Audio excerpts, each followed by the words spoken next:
Greetings and welcome to the Open-Minded Skeptic podcast. My name is Sharon Ann Rowland and I'm your host.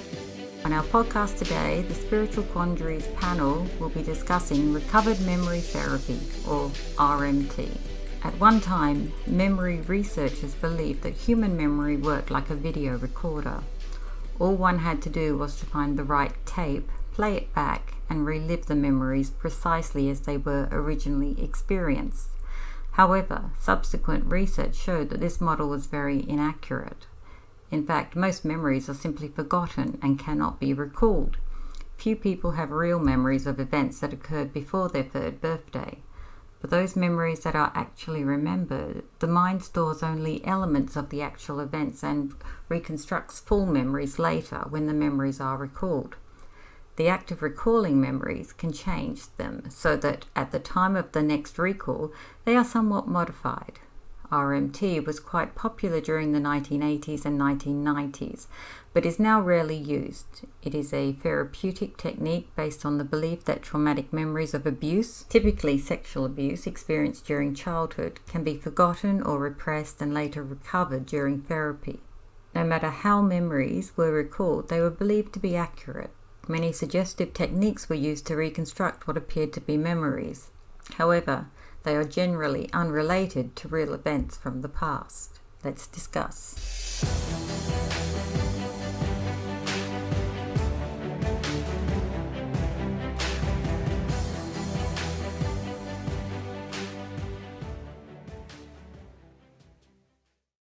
At one time, memory researchers believed that human memory worked like a video recorder. All one had to do was find the right tape, play it back, and relive memories precisely as they were originally experienced. However, subsequent research shows that this model was very inaccurate. In fact, most memories are simply forgotten and cannot be recalled. Few people have real memories of events that occurred before their third birthday. For those memories that are actually remembered, the mind stores only elements of the actual event and reconstructs full memories later when the memories are recalled. The act of recalling memories can change so that at the time of the next recall, they are somewhat modified. Recovered memory therapy, RMT, was quite popular during the 1980s and the 1990s. But is now rarely used. It is a therapeutic technique based on the belief that traumatic memories of abuse, typically sexual abuse experienced during childhood, can be forgotten or repressed and later recovered during therapy. No matter how memories were recalled, they were believed to be accurate. Many suggestive techniques are used to reconstruct what appear to be memories. However, they're generally unrelated to real events from the past. So that's the mainstream definition of recovered memory therapy. And as I said, I'm so happy that we have Tina and Karen Marie here to discuss this topic. Now, before we actually get into our questions though, do either of you wish to state anything about regression therapy that you currently do, maybe the difference between RMT and regression therapy? Karen?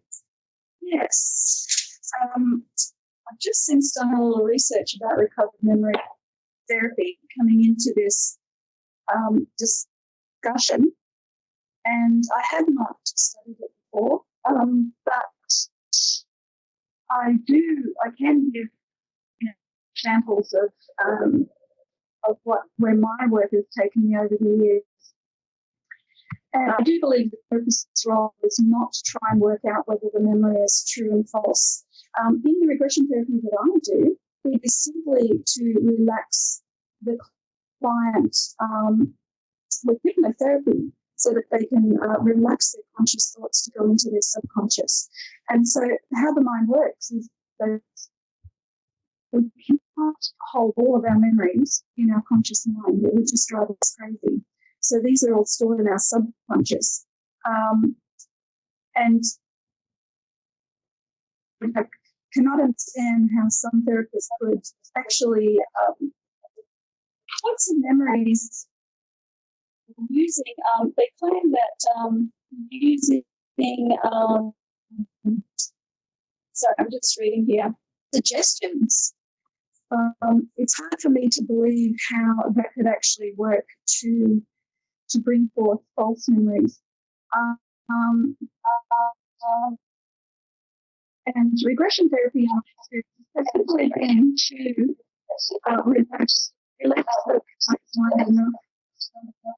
to go into these regression, into these memories. And I find myself, I can speak on any of where I've actually recalled memories as far back as 9 months old. So I have consciously gone back that far. I'm going back into the cause of high anxiety in my life. I was taken back from memory at 9 months of age. So, and I do believe there's many reasons. That explains why some people come forth years later to name an abuser, and I'm certain that it's myself, where these memories are uncovered through therapy or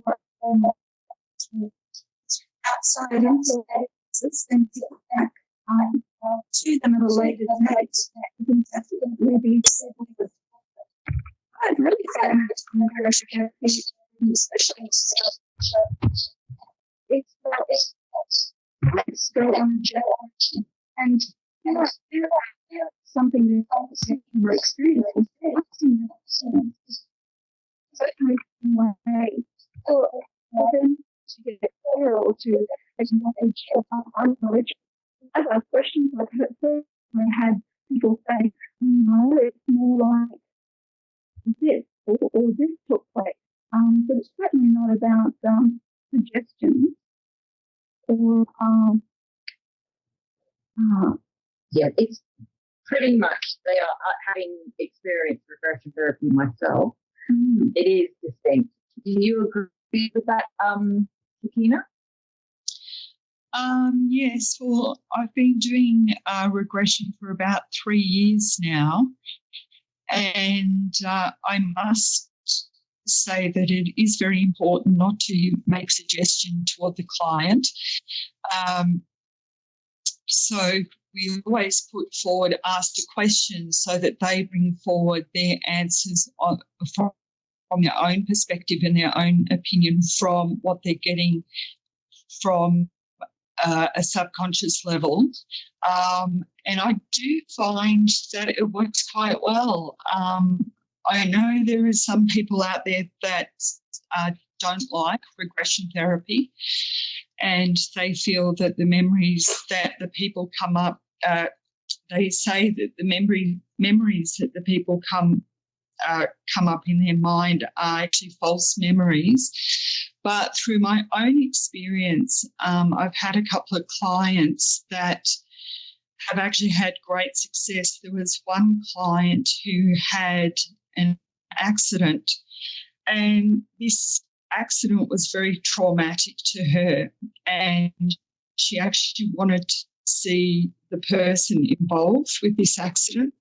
So, I relaxed her and took her back to the scene, and it was the only way that she could recover seeing this person's face, and it came through quite clear to her, and she remembered that great detail. So it does work.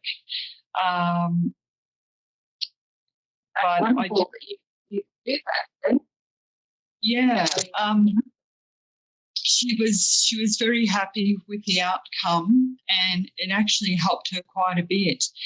But it is very tricky. I guess you do have to be careful not to make suggestion, and constantly be in check of that as a therapist. But at most times, I mean, probably 99% of the time, I've had very good success with it. Yes, and I've had a few that are myself, different practitioners, and I've never felt led, and I've always listened to the session posts to ensure that never occurred as well. And I'm always stunned. I mean, some of the sessions I've done, I actually started speaking with an accent and that. It's quite bizarre. Anyway, let's get into the questions. So, Karen, what's up with Karen? Is recovered memory therapy a pseudoscience that perverts real memory by tainting it with the subject's belief systems? What do you think? Go on, give it a go. I honestly can't say it because I haven't. I don't really know how that therapy is performed. I couldn't say yes or no. I believe the subconscious has an innate intelligence, and when the client goes back and revisits those memories, they can gain perspective understanding as an adult, as the adult that they are now. And then they can release or process any unresolved emotions, and that can allow them to release and move forward from the trauma. So reducing anxiety, panic attacks, whatever they're experiencing now. What about you, Shakina? Do you think the RMT therapy is a pseudoscience that perverted real memory? No, I would say no. I think, for the therapist doing it, it's hard to say what those persons' real life experiences were because we never know. We can only come from the point of view from the client telling us that seems correct. And quite often when they do recover memories, they say how clear it is and how their life at that time, like a jigsaw, all fits into place. It just it seems to fill in the gaps for them. That's a good point. Yeah, very good point. But Sheila, do you think in the 80s and 90s, this therapy widely used, that the therapist influenced their subject, and is this the reason why so many negative memories of childhood, especially child sexual abuse, surface? I studied regression in the 90s, Sharon. Not public memory therapy, but regression therapy. And then as a hypnotist as well. And also in that same time frame, holographic, where you're actually in timeline, where you're the individual spirit rather than the subconscious mind. And one of the things that I remember most a few years ago was a lady saying she felt she needed to come and see me. And she said every time she meditated, she would get as far as this tree and then nothing. So I asked her spirit, using a relaxation technique, to go back down the timeline to a particular point that it had chosen where a tree was involved in her life. And she was actually a young black male, aged about 15, and she was lynched by the village from this tree. And basically the tree felt so sorry for this young man that it enclosed the spirit of the young man within the tree. So every time she went to do something spiritually, or on a study level of working her spirituality, she would get back to the tree, could never get any further. So we went in, and she had these distinct memories of being surrounded by this mob and actually at the point of death being absorbed into the tree. So it was very, very unusual, quite fascinating. But I know from myself, regression experiences that I've had, working with some very, very knowledgeable people. Again, as Karen and Shakina have said, it hasn't been anything about making suggestions. It's been very much what comes up for the person. And then I believe, of course, that every cell in our body retains memory. So you can actually go back down the timeline and access your great-grandparents, for example, because that cellular memory is held right through our genetic line, not just this lifetime. I find that I know that recently has actually been proven scientifically too. That we ourselves, every cell in our body holds memory, and it's a genetic memory. I find it amazing. We're not all basket cases when I think of that. If we're holding the memories of like our ancestors going back thousands of years, I just think, why aren't we all curled up on a blanket hugging ourselves? But that's just me. Maybe I'm thinking about my timeline. I've got some doozies, as you can imagine. So, Karen, do you think the judicial system during this time, the 80s and 90s, should have treated these recovery memory therapy memory recalls as witness testimony? And how do you feel about innocent family members having been jailed? There's your false lady. No, just joking. Wow. Because there was a lot of people jailed for child sex abuse in the US at that time. It's such a sad, sad situation for these people.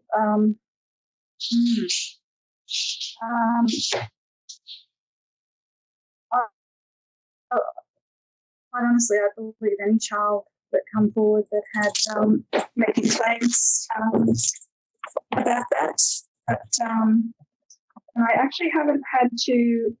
I actually haven't worked with any children that have had this situations. So again, I can't really answer that. How I feel about innocent family members. Yes, if it was one of my family members, I would want to know. A lot of fathers went to jail and then they were let out like 10, 12 years when the child was actually an adult and basically said that, they hadn't, but what they had reported had been a fantasy or a dream. So, and the dream was mistaken. So there was a lot of, there's actual proof that they're jailed incorrectly. I guess it's an individual. Remember, I did have one lady in her, I think he was 12. Oh no, he was about 9 or 10. A few years ago, and she had suspected that a man had interfered with her son when he was quite small. And it was, I guess I have done one regression with an underage of that age, and all I did was ask him about the house, and it was interesting the memories that he recalled. It was in the country, and there were cows in the front yard, and all I did was ask him questions. Oh, and what colour were the cows? And he knew exactly what colour the cows were. So in this relaxed state, with his eyes closed, I was asking him questions, and all I did was ask,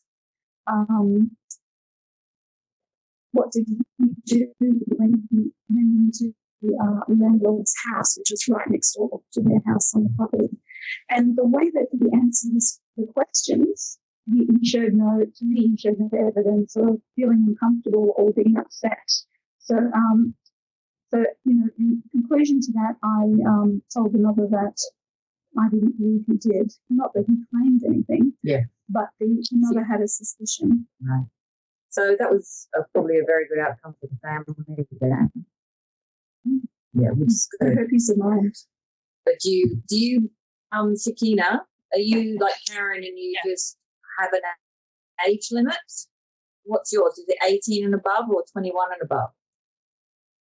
Well, I've never had anyone approach me below the age of 18, but I would probably say no to someone below the age of 18, depending on what it was about. But I think, I definitely wouldn't do it on a teenager or a child for that matter. That's just my own personal feelings about that. So pretty much basically where we think that recovered memory therapy went wrong was it suggested things rather than just what current day regression therapy does is more of a guide, not a suggestion. You're more of, based on my own experiences, it's more of a gentle push more of a meditation style than it is an actual suggestion. So, and that really is the difference. And of course, nothing that came out of your sessions will ever be held up by a judicial court as witness testimony. That's the major difference. Yes. Have I reviewed rights to be a witness, or? I'm sorry, could you repeat that? Sorry. I was wondering if either of you have been approached to be witnesses to any of that in a legal setting. No.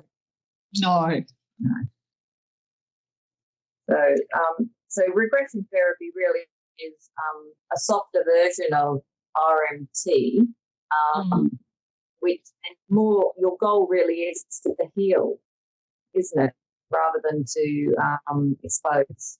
So that would be what I see as the main difference between the two.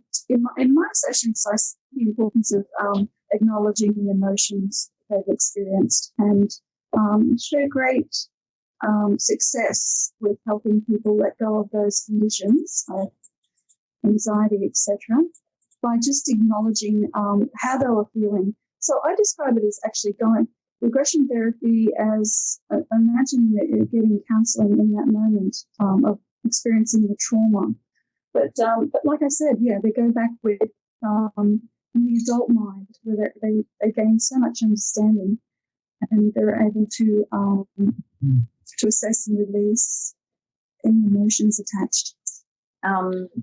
So Lee, you've never done anyone under 18. Karen, you just had the one case of the child? I had that lady, but she wanted to do a regression. She was very insistent, and I said, look, I believe he's too young. But because she was so insistent, I agreed to do a little hypnotherapy, which is closed eyes, relaxed state, and ask questions. And I felt very confident about that, what that session showed.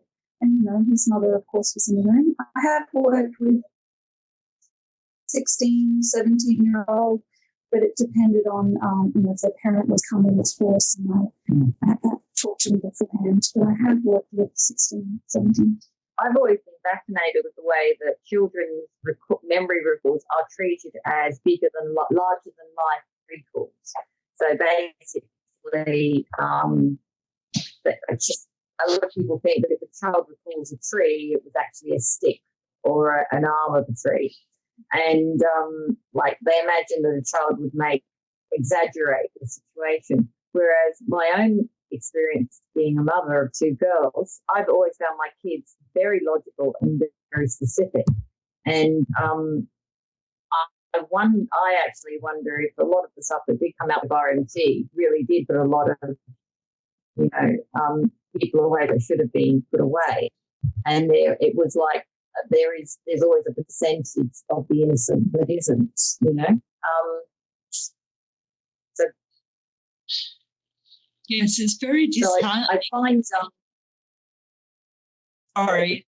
Yeah, anything to do with what it is. Yeah.